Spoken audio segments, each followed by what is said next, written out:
1. 버락 후세인 오바마 1961.8.4는 현재 역사에서 당신의 자리는 무엇입니까?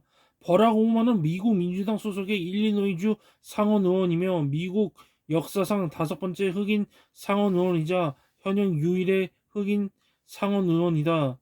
하와이주 호놀룰루에서 케냐 출신 유학생과 캔자스 출신 백인 여성 사이에서 태어났다. 한때 마약에 손을 대는 등 불행한 청소년 시절을 거쳤지만 콜롬비아 대학을 거쳐 흑인 최초로 하버드 법과대학원을 수석으로 졸업했다. 1990년대 인권 변호사로 명성을 날리다 2004년 70%의 기록적인 득표로 일리노이주 상원의원에 당선되었다. 2007년 2월 제44대 미국 대통령 선거 민주당 후보 경선에 출마해 당선되었다. 이라크 전쟁의 종결과 전 국민에 대한 건강보험 혜택, 중상층과 서민을 위한 세제 개편 등을 주요 선거 전략으로 내세우고 있는 그는 젊은이들과 여성, 사회적 소수자들에게 높은 인기를 얻고 있으며 젊고 진보적인 후보로 평가되는 동시에 최초의 흑인 대통령으로 뽑힐 만한 인물로 평가되고 있다. 이 연설은 2005년 6월 4일 일리노이주 게이스버그에 위치한 녹스 대학 노스칼리지에서 행한 졸업 축사이다. 안녕하십니까 테일러 총장님, 평의회와 교수님들, 부모님들, 가족, 친구들, 게이스버그의 여러 단체들, 1955년 졸업생들, 어젯밤 파티를 했다고 들었는데 정시에 도착했군요. 그리고 무엇보다도 2005년 졸업생들, 여러분의 졸업을 축하합니다. 그리고 오늘 이 자리에서 참석할 수 있는 영광을 준 것에 감사드립니다. 또한 총장님에게 명예하기에 대해 감사드립니다. 법학대학원 학자금 납입을 끝마친 게 겨우 몇 년 전 일입니다. 이렇게 쉬운 줄 알았다면 미국 상원의원 자리에 일찍 출마했을 텐데요. 아시다시피 여러분들이 저를 미국 상원 의원으로서 워싱턴으로 보내주신 지 약 6개월이 지났습니다. 저는 여러분 모두가 저를 지지했다고 생각하지 않습니다.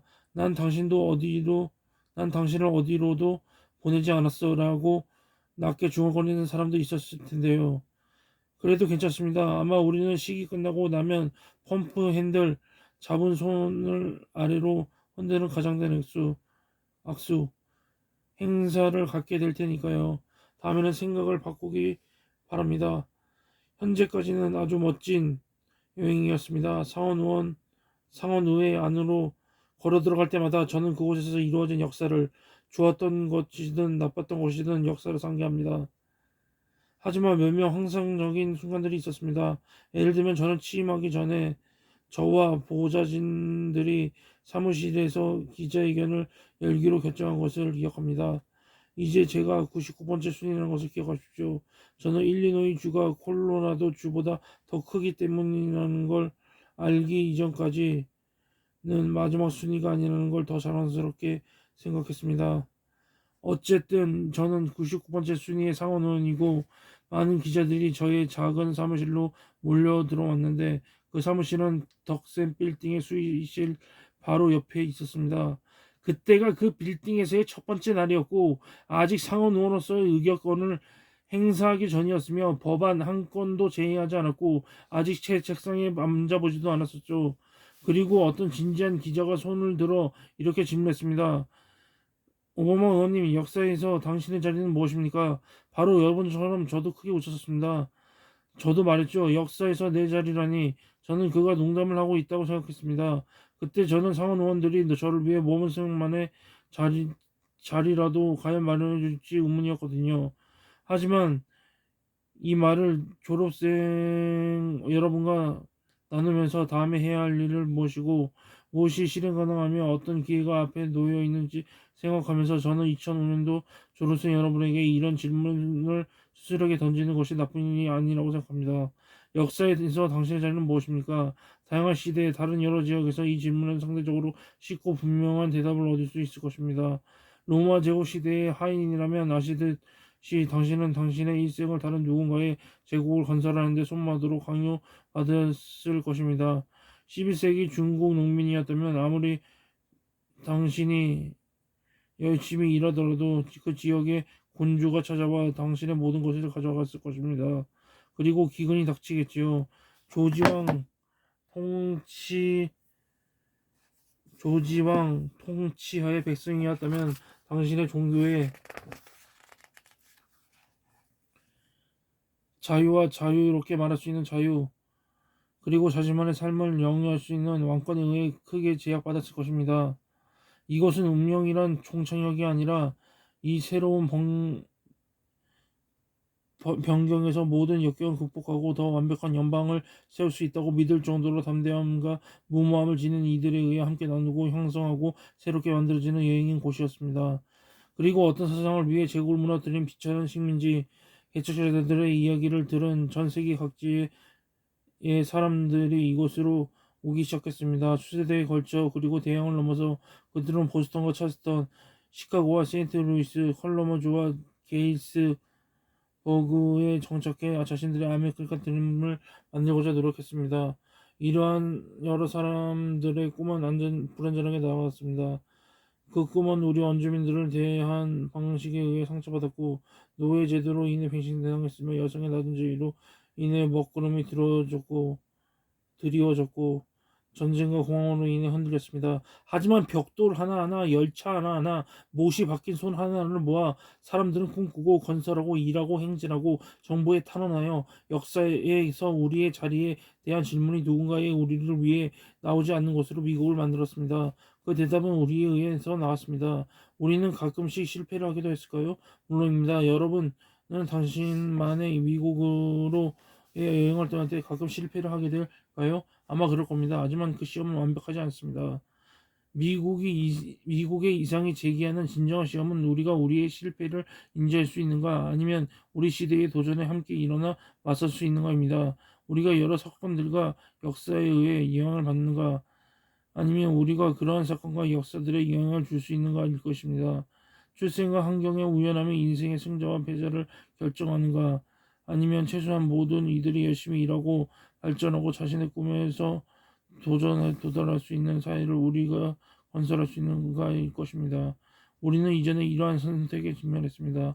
남은 전쟁이 끝났을 때 농부들이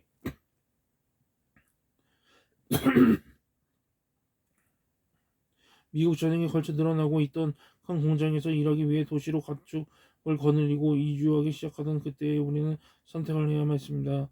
우리는 체계의 거물들과 악덕 자본가들이 누가 더 낮은 임금과 나쁜 노동 환경을 조성할 수 있는지를 경쟁하면서 경제와 노동자를 위해서 으스대도록 아무것도 안 하고 가만히 있을 것인가, 아니면 우리는 시장의 기본적인 규칙을 세우고 최초의 공약학교를 세우며 독점을 부수고 노동자들이 노조를 조직하도록 함으로써 체제가 작동하도록 노력할 것인가.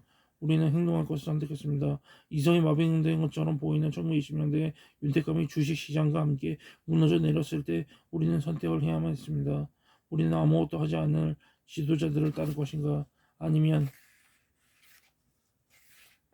어쩌면 자신의 신체적 마비 상태 때문인지 모르겠지만 정신적인 마비 상태를 받아들이기를 거부한 지도자를 따를 것인가. 우리는 행동할 것을 선택했습니다. 시장을 규제하고 사람들을 일터로 돌려보냈으며 의료보장과 안정된 노후를 포함한 고속도로를 확대하고 있고 그리고 우리는 함께 일어났습니다.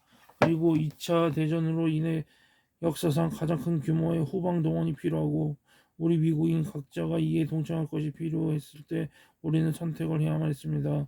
해외에 갇힌 사람들이 그렇게 많은 탱크와 비행기를 만드는 것이 가능하겠다고 하는 말을 들을 것인가, 아니면 루즈벨트의 민주주의의 병기장 정책을 옹호하고 전쟁터에서 돌아온 영웅들에게 대학 교육과 자기의 집을 소유할 수 있는 기회를 줌으로써 우리 경제를 더욱 성장시킬 것인가.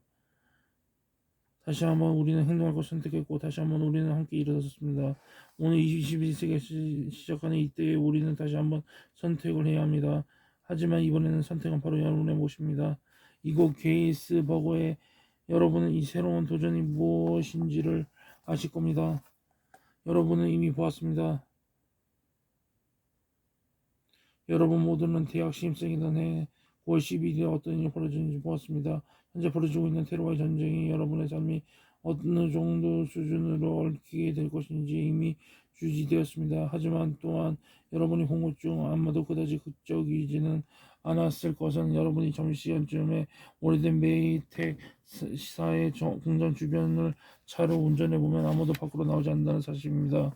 저는 그것을 상호 기간 동안 그 공장에서 20, 30년간 일한 노점들을 만났을 때 보았으며 그들이 55세가 되었을 때 연금이나 의료보장 없이 무엇을 할지 의문이었습니다.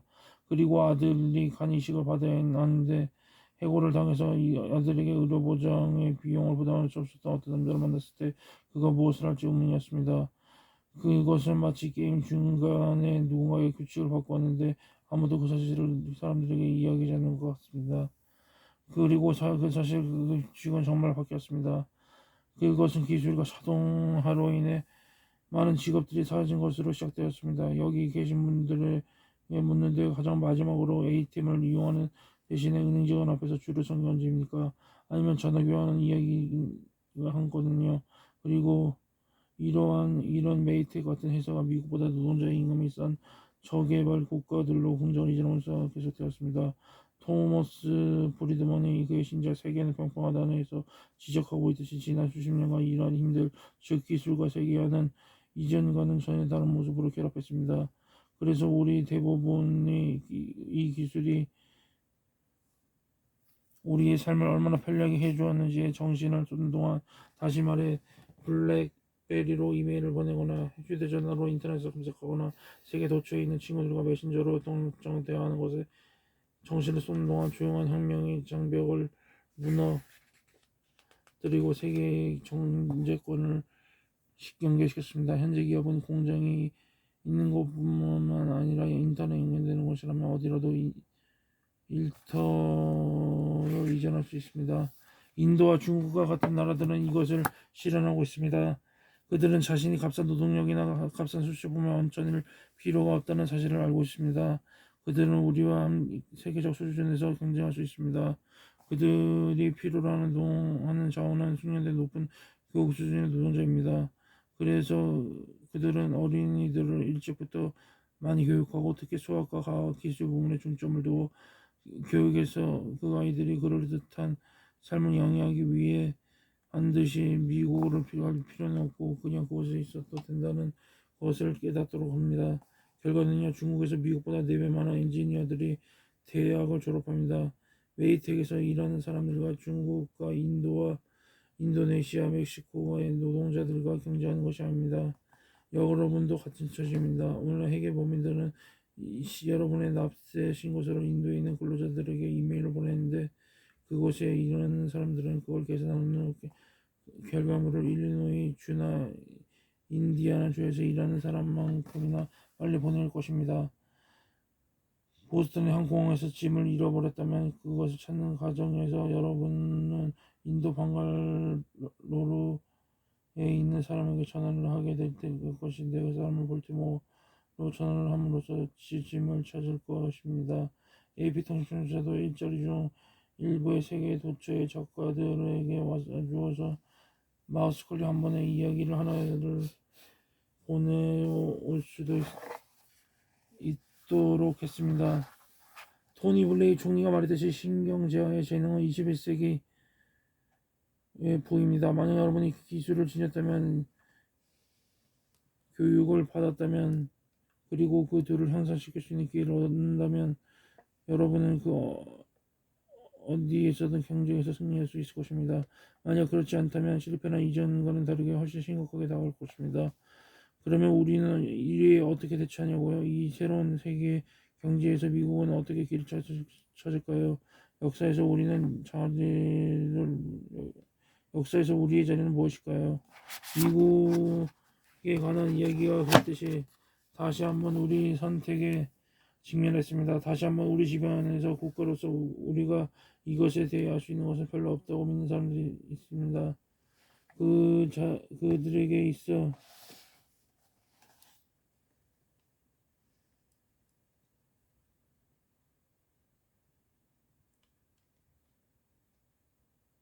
가장 좋은 것은 세금 우대 형식을 통해 정부로부터 각자의 몸만큼 세금을 돌려받고는 각자가 자신의 의료 보장과 은퇴 후 노후 보장을 아동 복지를 교육 등을 스스로 해결한다는 것입니다. 워싱턴에서 그들은 이러한 것을 소유의 사회라고 부릅니다. 하지만 과거에 그것에 대한 다른 용어가 존재했습니다. 사회적 다민주의, 즉 모두는 자기 스스로 자신을 책임진다는 것이죠. 이것은 그럴듯하게 들립니다. 왜냐하면 깊은 생각이나 도서성을 필요로 하지 않기 때문입니다. 소유 사회에서는 의료보장이나 학비가 감당할 수 있는 정도보다 훨씬 빠른 오를 경우 이렇게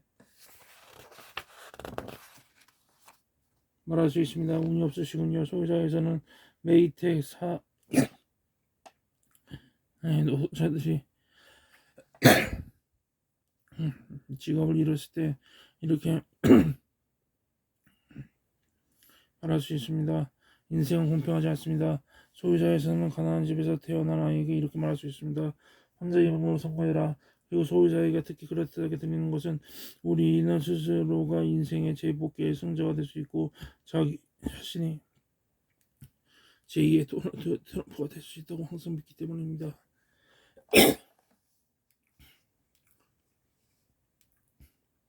아니면 최소한 도널드 트럼프에게 너는 해고야 라는 소리를 들은 바보는 아닐 거라고 믿기 때문이지요. 하지만 문제가 있습니다. 소유사회는 작동하지 않을 것입니다. 그것은 우리의 역사를 무시합니다. 그것은 철로와 인터넷을 가능하게 했던 것이 정부에 의한 조사와 투자였다는 사실을 무시합니다. 충분한 급여와 복지 혜택과 공약교를 통해 수많은 중산층이 생김으로써 우리가 번영할 수 있었습니다. 우리 경제의 의존성은 개인의 투자성에 놓여 있었습니다. 그것은 경제에 대한 믿음에 놓여 있었습니다. 하지만 또한 상호 간의 배려와 모든 이가 조국에 대해 기억하는 각자의 몫이 있다는 생각, 우리 모두가 한 덩어리며 모두에게 기회를 주고 할 권리가 있다는 생각에 놓여 있었습니다. 그리고 우리가 세계화 앞에서 아무것도 하지 않으면 많은 사람들이 계속해서 자신의 의료 보장을 잃게 될 것입니다. 여러분이 꼭 받게 될 학위를 딸 여유 있는 아이들이 적어질 것입니다. 유나이티드 항공 같은 많은 회사들은 직원들에게 연금을 지급하지 못할 것입니다. 그리고 메이트사의 노동자들은 세계 시장에서 살고 사는 것이 가능한 기술을 가진 다른 여타 노동자들과 함께 실업자의 대열에 합류할 것입니다. 그래서 오늘 저는 여기에서 여러분들 대부분이 이미 알고 있는 것을 이야기하려 합니다. 제가 방금 언급했던 방안 중 한 가지를 우리는 선택하지 않을 것입니다. 아무것도 하지 않을 것을 말입니다. 그리고 이야기는 이렇게 끝나지 않을 것입니다. 이 나라에서는 그렇다는 식으로 말입니다. 미국은 큰 꿈을 지닌 사람들과 큰 희망을 지닌 사람들의 땅입니다. 이 희망이 혁명과 남북전쟁, 공안과 세계대전, 민권과 사회 권력을 사회권을 향한 노력과 행위기의 고비를 통틀어 우리를 지배했습니다. 그리고 이것은 우리가 이전보다 더욱 단결하고 더욱 번영하며 더욱 열망하면서 여러 난제들이 맞섰기 때문입니다. 그러니 우리 꿈을 꿉시다. 아무것도 하지 않거나 그저 20세기에 통해서 해결책에 의존하는 대신에 21세기에 우리가 미국인 모두에게 투쟁할 기회를 줄 수 있는 것을 상상합시다. 만약 우리가 미국의 모든 어린이들에게 신경제 하에서 경쟁하는 데 필요한 교육과 기술들을 준비했다면 어땠을까요? 만약 우리의 대학 가기를 원하는 이들이 충분히 부담할 정도로 학비를 유지했으면 어땠을까요? 만약 우리가 메이테사의 노동자들에게 다가가 여러분이 종사하던 구식 일자리는 다시는 얻지 못할 것입니다. 하지만 저희가 여러분들에게 평생 교육을 제공함으로써 새로운 일자리를 얻을 수 있을 것입니다. 라고 말했다면 어땠을까요? 녹스 대학이 경고할 미래 장학 프로그램과 함께 만든 그런 기회를 말입니다. 만약 여러분이 어디서 일하는지 아니면 얼마나 직장을 많이 옮겼든지 간에 항상 보험과 연금 혜택을 보장받을 수 있다면, 그래서 여러분 모두가 더 좋은 직장으로 언제든 옮길 수 있고 아니면 새로운 사업을 자유롭게 시작할 수 있다면요. 만약에 연구개발과 여러분 분야의 예산을 삭감하는 대신에 미래의 새 직장과 새 산업을 창조할 수 있는 재능과 혁신을 뒷받침해 주었다면 어땠을까요? 바로 지금 미국 전역에 걸쳐 놀라운 발견이 이루어지고 있습니다.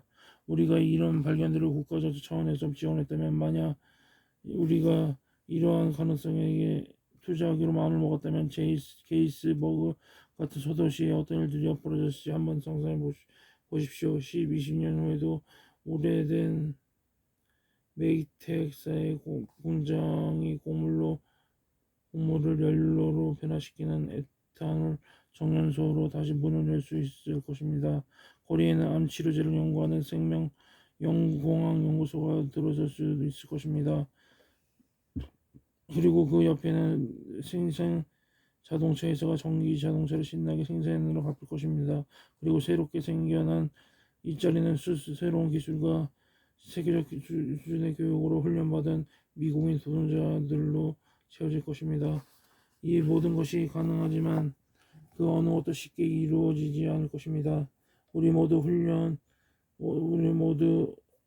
더 열심히 하고 더 많이 독서하고 더욱더 자신을 훈련시키고 더 많이 생각을 해야만 할 것입니다. 우리는 나쁜 버릇들을 떨쳐내야 할 것입니다. 예를 들어 연료를 많이 소비하는 차량을 운전하는 것은 우리 경제를 악화시키고 애국의 경쟁자들을 살찌우는 것입니다. 우리의 아이들은 TV와 비디오 게임 대신 열심히 공부를 해야 할 것입니다. 우리는 공립학교 같은 기준에 맞춰 고안된 기구들을 개혁해야 할 것입니다. 민주당의 정책을 단순시키는 것 이상을 해야 한다는 사실을 인정해야 하고, 공화당은 집단적인 책임을 인식해야 할 것입니다. 쉽지 않을 것입니다. 하지만 할 수 있습니다. 이 모든 것이 우리의 미래가 될 수 있습니다. 우리는 재능과 자원과 두뇌를 지니고 있습니다. 하지만 지금 우리에게는 정치적 의지가 필요합니다. 우리에게는 국가적 헌신이 필요합니다. 그리고 우리에게는 여러분 하나하나가 필요합니다. 지금 그 누구도 여러분에게 이러한 도전에 맞서라고 강요하지 않습니다. 여러분이 원한다면 오늘 여기를 떠나서 게이스버그 같은 소도시와 그곳의 문제는 잊어버릴 수 있습니다. 현실에서는 지역사회에 대한 공공 업무에 대한 관심을 가지라고 강요하지 않습니다. 여러분은 졸업장을 가지고 이곳을 빠져나간 후 큰 집과 멋진 장장과 이 배우유정 문화가 여러분이 원해야 하고 갈망해야 하고 구입을 해야만 한다고 속삭이는 다른 여러 가지 것들을 쫓아갈 수 있습니다. 하지만 저는 여러분이 도전을 피하지 않기를 바랍니다. 인생의 초점을 돈을 버는 데만 맞춘다면 그것은 야망의 부족해서 일 것입니다. 돈만 쫓기에는 여러분은 훨씬 큰 존재입니다. 여러분은 우리가 한 국가로서 직면하고 있는 도전을 받아들이고 그 도전을 바로 여러분의 자신의 것으로 삼을 필요가 있습니다. 여러분이 도움을 주는 이들에게 빚을 지고 있기 때문에 그런 짓은 아닙니다. 물론 여러분은 그들에게 빚을 진 적이 분명하지만요. 여러분들보다 보냈던 이들에게 책임이 있기 때문도 아닙니다. 물론 여러분에게는 분명히 책임이 있지만 말입니다. 개인적인 구원은 늘 집단적인 구원의 의지에 왔기 때문입니다. 여러분이 자신의 진정한 잠재력을 깨닫는 것은 여러분 자신보다 큰 것의 뜻을 품을 때에만 가능하기 때문입니다. 여러분이 큰 도전에 대해 어떻게 내가 그걸 할 수 있는가 하고 의문을 가진다는 것을 알고 있습니다. 그 도전들은 한 사람의 변화를 가져오기에는 너무 어려운 것으로 보입니다. 하지만 우리는 할 수 있음을 합니다. 왜냐하면 여러분이 앉아 있는 곳 바로 이곳이 예전에 이런 일이 있었던 곳이기 때문입니다. 거의 2세기 전에 시민권 투표권, 에이브리임 링컨, 남북전쟁 같은 것들이 생겨나기 훨씬 전에 미국은 노예제라는 제약으로 인해 더럽힘을 당했습니다. 남부 대농장의 무더위 속에서 저 같은 애모를 한 남녀들이 그들이 팔려온 이곳에서 고통과 굴중의 삶으로부터 헤어나지 못했습니다. 그리고 해가 갈수록 이 윤리적 암세포는 자유와 평등과 같은 미국의 이상을 좀먹었으며 국가전역은 침묵을 지켰습니다. 하지만 미국인들은 계속 침묵만 지키지 않았습니다. 노예제 폐지론자들은 하나씩 일어나 동포들에게 이것은 역사 속에서 우리 자리가 아니라고 주장했습니다. 이것은 세계가 상상했던 미국이 아니라고 말입니다. 이에 대한 저항을 격렬했고 어떤 이들은 그들의 목숨을 바쳐야 했습니다. 하지만 그들은 결코 멈추게 할 수 없었고 그들의 주장을 위해 싸우는 이들은 천국에 걸쳐 나타났습니다. 뉴욕의 한 남자가 서쪽으로 가고 있고 초원을 가로질러 공동체를 이루기 위해 일리노이주까지 왔습니다. 그리고 이곳 게이스버거의 자유는 자신의 집을 찾았습니다. 흑인 노예들의 탈출로에서 일리노이주 거점이었던 이곳 게이스버거에서 탈출한 노예들은 거리를 자유롭게 배회하고 사람들 집에서 쉴 수 있었습니다. 그리고 그들의 주인이나 경찰이 쫓아오면 이곳 사람들은 그들이 북쪽으로 갈 수 있도록 도왔으며 또 어떤 이들은 문자가 들어 노예들을 안고 자유를 향해 갔습니다. 그들이 감수했던 위험을 생각해 보십시오. 도망자를 돕다가 잡히면 교도소로 가거나 린치를 당할 수도 있습니다. 사람들은 그저 모른 척할 수도 있을 것입니다. 자기 일만 하면서 말입니다. 하지만 그들은 그렇게 하지 않았습니다. 왜일까요? 왜냐하면 그들은 우리 모두가 한 민국인이라는 것을, 우리 모두가 한 형제 자매임을 알았기 때문입니다. 한 세기 후에 민권 운동을 위해 프리덤 라이드 운동을 통해 남부로 떠났던 젊은 남녀들도 역시 같은 이유에서 행동했습니다. 흑인 여성들이 하루 종일 세탁소와 주방일을 하고 나서 버스를 타는 대신 걷기로 한 것도 역시 같은 이유에서입니다. 그들은 자유를 향해 행진하고 있었기 때문입니다. 여러분이 오늘 이곳을 떠나면 이 원칙들이 여러분 모두의 삶과 이 나라 안에서 살아있기를 희망합니다. 여러분 많은 시련을 겪을 것이라고 항상 송구하지는 못할 것입니다. 하지만 여러분은 그 원칙들을 시도하고자 하는 힘을 지니고 있습니다. 여러분 이전 세대에도 똑같은 공포와 불안을 경험했습니다. 그리고 우리 모두의 노력과 그리고 신의 섭리와 어려움을 나누려는 우리의 의지를 통해서 미국은 저 멀리 보이는 더 나은 날들을 향한 값진 여행을 계속할 것입니다. 2005년도 졸업생 여러분들에게 감사드리고 졸업을 축하드립니다. 감사합니다. 끝.